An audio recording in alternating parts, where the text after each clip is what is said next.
d'une part une urgence, c'était le problème de la TVA pour les terrains non classés,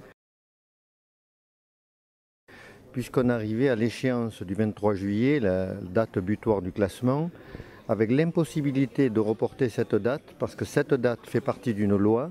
La loi ne pouvait être modifiée que par une autre loi. Or, on était hors travaux parlementaires, les élections sont arrivées, et donc il était impossible de décaler la date butoir.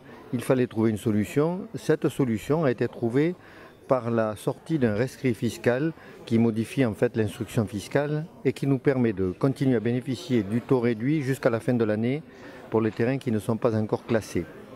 Donc ça, je crois que ça augure de très bonnes relations avec notre ministre de tutelle, puisque c'est une action qui a été menée rapidement, les problèmes de la profession ont été compris, et on peut espérer que sur les autres domaines où nous avons également des problèmes à régler, on va en discuter aujourd'hui avec la ministre, on peut espérer, on peut augurer des solutions originales qui puissent être trouvées conformes à nos attentes. Justement, quelles sont ces problématiques? Il reste encore à régler. J'imagine qu'elles sont nombreuses, comme dans beaucoup de métiers, mais précisément celles de la HPA, quelles sont-elles? Alors, on a plusieurs problèmes. L'étalement des vacances, comme tous les hébergements touristiques, bien qu'une dernière nouvelle vienne de sortir, nous annonçant que probablement le rythme scolaire sera examiné indépendamment de la réduction des vacances d'été. Ce sont les dernières nouvelles. C'est une nouvelle positive si elle se confirme. On a divers problèmes en site classé, les mobil-homes en site classé, l'évolution de la réglementation du mobil-home qui n'a pas tout à fait été prise en compte en tant que telle. Un grave problème, c'est la mise en conformité des établissements vis-à-vis de la loi sur l'accessibilité pour 2015. Cette loi, une bonne loi, tout le monde la soutient, mais elle n'a pas pris en compte la spécificité des terrains de camping.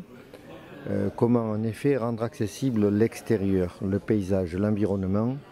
Des questions difficiles restent à régler. On a fait des propositions, on espère qu'elles seront prises en compte.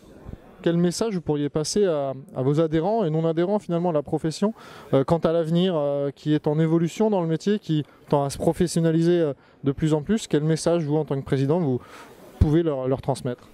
Je crois que le message qu'on pourrait passer, c'est garder confiance en l'avenir.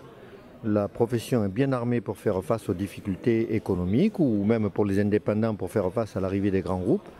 Je crois donc qu'il faut garder confiance, continuer, poursuivre la politique de qualité qui a été menée jusqu'à présent, continuer les investissements de façon raisonnable bien entendu, mais ne pas perdre confiance en l'avenir.